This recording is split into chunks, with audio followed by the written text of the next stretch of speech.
All right, folks, we're going to move more into chapter 7 here, and we're going to hit up the High Empire.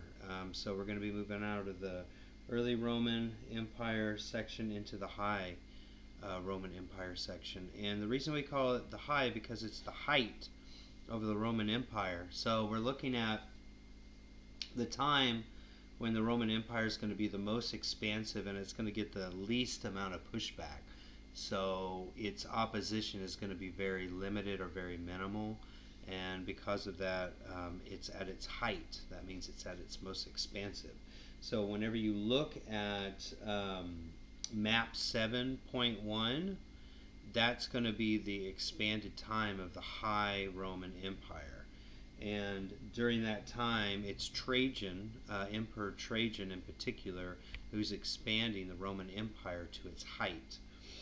So the map is around 117 CE.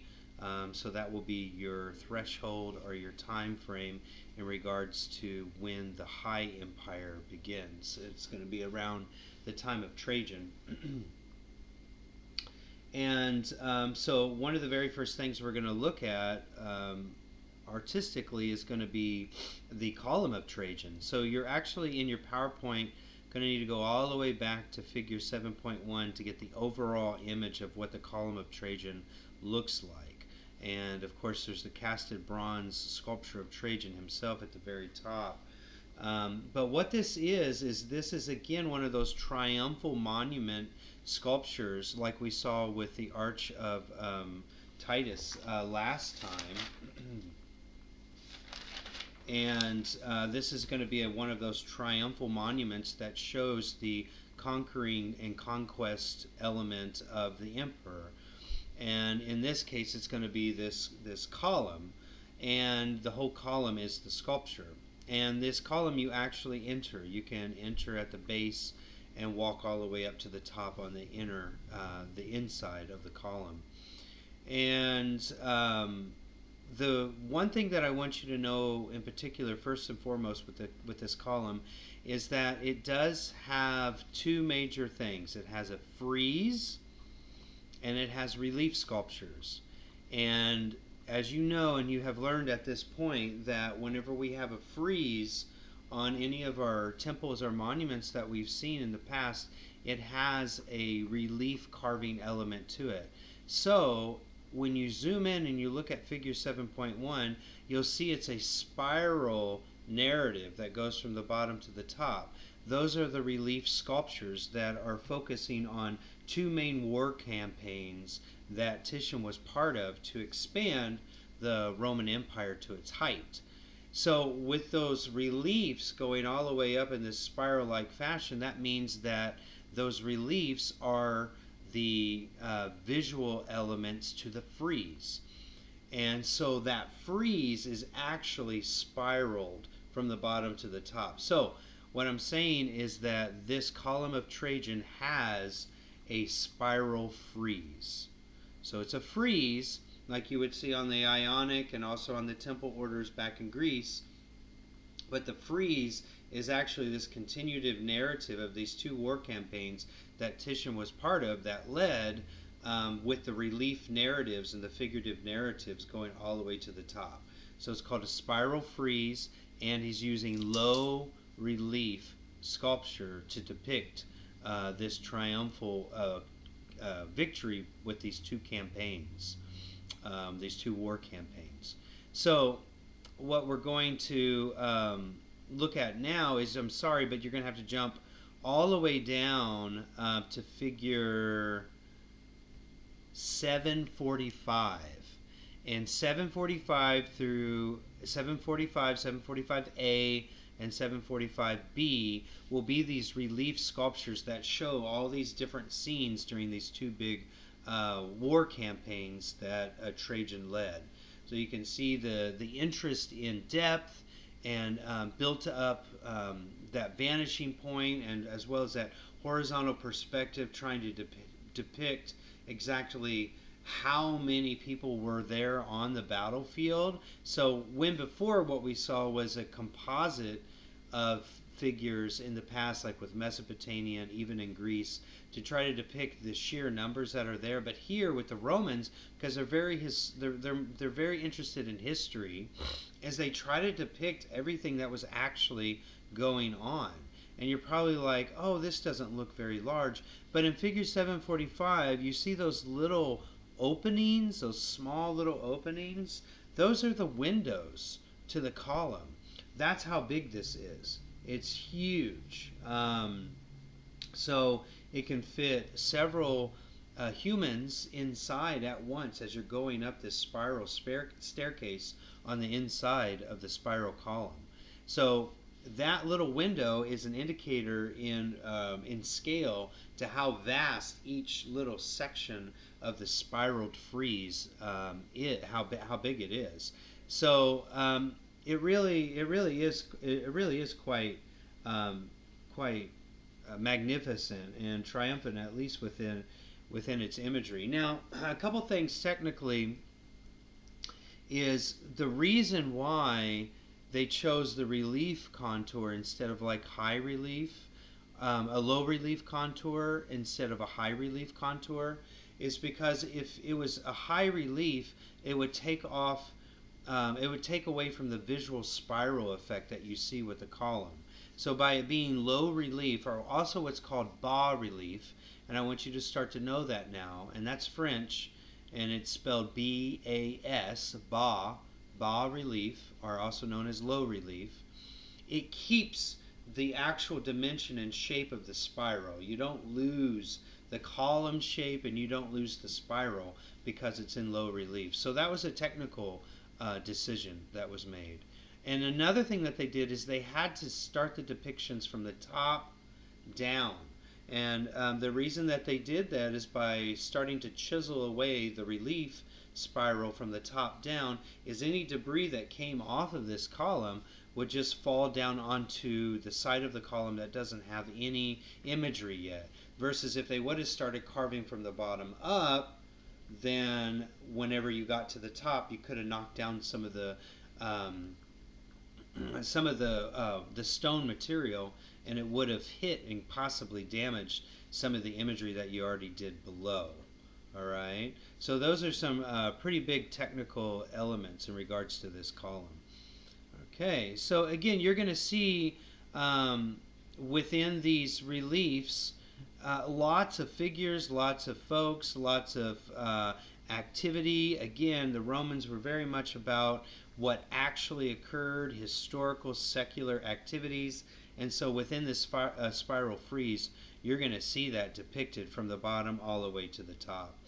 And if you notice that the spiral, if you go back to figure 7.1, I don't mean to keep getting you bouncing around, but it kind of becomes a little obscured visually at the very bottom because, again, they had to start the imagery at the top and make their way down. And so it kind of gets a little tight and a little obtuse or a little awkward in its dimensionality towards the base of the spiral. But for something this large and to this level of mastery, that's really quite a feat to be able to do. Okay, so let's move beyond, and now what we're going to do is we're going to talk about the next major Roman emperor of the High Empire, and that is Hadrian. And what Hadrian built was one of the most important structures in the High Roman Empire time. And a sculpture of Hadrian is figure 748. And one thing that I do want to mention, we won't see it so much with this portrait bust of Hadrian, figure 748. We're still going to see the verism used more with Hadrian. But what is going to happen is there's going to be, again, an interest in depicting the Roman emperors as these godlike earthly kings, okay? And that's going to come back whenever we talk about Marcus Aurelius in particular here in just a minute. But Hadrian is going to be way more interested in the arts and way more interested in that verism that we saw with Vespasian bringing it back during the early Roman Empire period, which originally came from the Republic period. So, but the biggest feat that Hadrian is going to present to us is the Pantheon, which is figure 749. And the Pantheon is going to be our first cement made hemispherical dome structure. And the Pantheon is going to have this facade to it that is that's going to be very much like the porch facade that we originally saw with the Temple of Portinus, and with that front entryway. And then what's going to happen in regards to this type of facade dating back to some of the Corinthian temples in Greece is it's going to turn into this hemispherical dome cylinder like structure, which is going to be something that we haven't seen leading all the way up to this time. The one thing that I do want to mention real quick is that their Italian ancestors, the Etruscans, would build mound burial chambers, and they were very domed in shape and very mounded, and again, that dome-like shape. So it's something that's already ingrained in the engineering of parts of Italy before the Roman Republic and before the Roman Empire. So it was already there, and Hadrian is kind of bringing back this old nostalgic way of construction, but he's using the connection of the Greek influences that we see in the facade of the Pantheon, which has the Corinthian capital pillars holding up that section, and then they go back to the side, and then it becomes the big cylinder dome.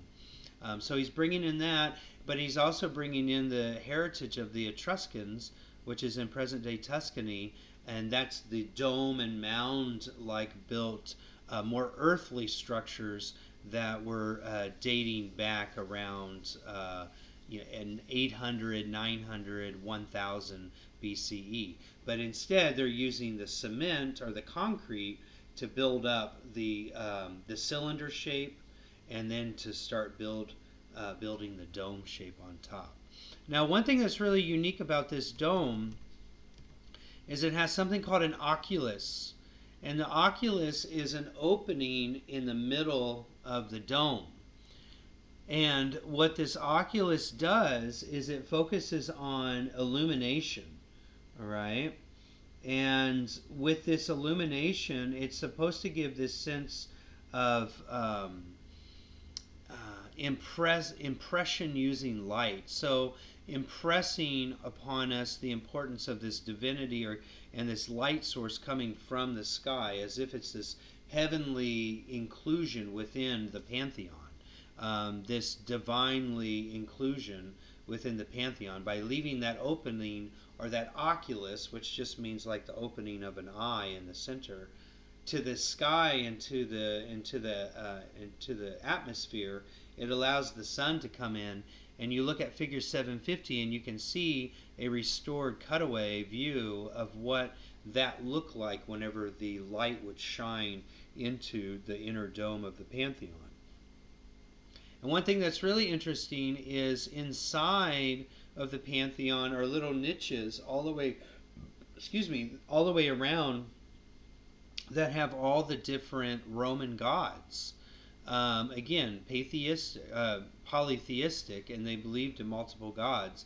And when the light would shine upon a certain part of the inner dome coming in from the oculus, it would illuminate those polytheistic gods, like Jupiter or Saturn or Mercury, and it would illuminate those figures based off of the movement of the sun in the sky and where the sun is in relation to the earth in that seasonal time of year. And it typically would equate to the importance of that god during that time of year. So it was a very well thought out and a very methodically engineered technique, not just the dome structure itself, but also the way in which they configured the opening for the oculus to allow that sunshine to come through. Now, you may ask, well, what about rain?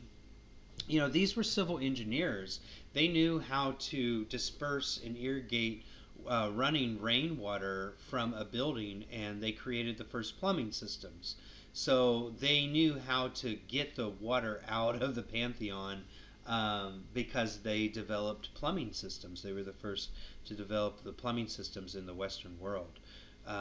So do know also that this, like I said, this is going to be our first spherical domed roof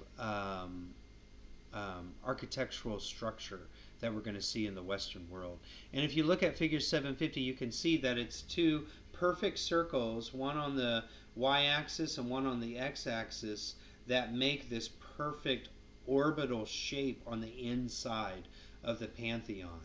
A sphere. It makes a perfect sphere on the inside by having that cylinder wall around the outside and then that hemispherical dome on the top with the oculus.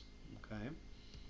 And then figure 751 is an actual image of the interior of the Pantheon today.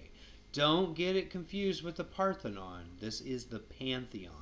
And as I mentioned, this is the major temple structural piece for Rome at its height during the High Roman Empire, versus that of the Parthenon, which is known as the highest level of altar construction and temple construction during the Greek time. Okay, so that's the difference. Okay, so that's the Pantheon. And what I'm going to do is I want to look real quickly at another sculpture, and I'll leave this video a little short to give you a depiction of where they're starting to bring back that, again, kind of youthful and ever young appearance of almost like godlike human rule, that we saw all the way back in the early Roman Empire, and then Vespasian kind of got rid of that. It slowly has wicked its way back in, and we're going to see it at its height again with figure 758, equestrian statue of Marcus Aurelius. And with the equestrian statue, this was also something they did with a lot of the Roman emperors, is they would show him as the general, which we saw all the way back with Augustus, with Octavius, at the very beginning, where he had his bare feet and there was that little angel that was by his leg, and he was barefooted. And they would also depict the emperor upon a horse. And this is one of the examples of where the emperor is being seen upon the horse. So let me read a little bit about it here that I have. First of all, it's made out of bronze, so the casting process that they learned from the Greeks is also going to, which the Greeks originally learned from the Mesopotamians, is going to be used in Rome as well for to preserve and give what was that? Oh, to give more permanence to the sculptures versus everything being made in marble. One thing that it does generate is, again, that original kind of pompousness of the emperor that we talked about, that was developing in the early Roman Empire period, all the way up to Nero, who was very pompous and gave no attention to the people of the Roman Empire at all. And that's kind of coming back a little bit. And how we see it is because the figure of Marcus Aurelius is much larger in proportion to the horse. I mean, his size is so big, as if he is this godly figure upon the earth. So the emperor is being, again, treated as this kind of godlike figure, and there's this pompousness behind it based off of his sheer proportionate size versus the horse. Because if he stood up, he would be bigger than this war horse, this Clydesdale war horse, which is often around 8 to 9 feet tall from hoof to top of head.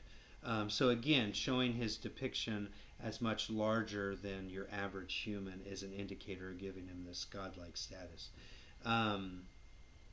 Let's see. One thing that is missing, there used to be an enemy, an opponent, that was underneath the horse's hoof to, again, show his trampling, but he still looks equiposed, he still looks unaffected, he's still marching forward over the opposition, but that's been removed. But I want to include that and show you that. All right, and this is a big one about authority because of that. The horse trampling the opposition is a sign of divine authority. So that's another indicator of showing the Roman Empire as if he is a divine earthly ruler. Okay, his face shows very little worry, and there's very little cumbersomeness. He's not affected by the fact that his horse is trampling upon an opponent. He keeps gazing forward, looking away from what he has defeated, and just focusing on the next task. So that's another indicator of seeing the Roman emperor as eyes to the future instead of at the present moment. A sign or a symbol of, again, divine vision forward. We saw that with the Egyptians with the leg forward and the eyes forward, and they're taking that technique and they're applying that kind of canon to the Roman emperors as well, with Marcus Aurelius in particular here. He doesn't seem to be worn or tired as well. So there's no emotional issues in regards to these Roman emperors. They're very unaffected by the emotional needs and requirements for the future march of the Roman Empire in regards to the high part of the Roman Empire here in particular. Okay? So those characteristics that I just spoke about with Marcus Aurelius are your indicators of, again, bringing back these youthful, vibrant, for real, and almost quote unquote earthly godlike elements and characteristics and traits that are now being superimposed upon the equestrian statue of Marcus Aurelius. All right. So I'll leave it at that in regards to the High Empire. And real quick, I'm so sorry. The dates for the High Empire are going to be 96 to 192 Common Era. Okay, 96 to 192 Common Era. All right, so I'll leave it at this, and then I'll do another video for Late Empire, and that should finish up the Roman chapter. Okay.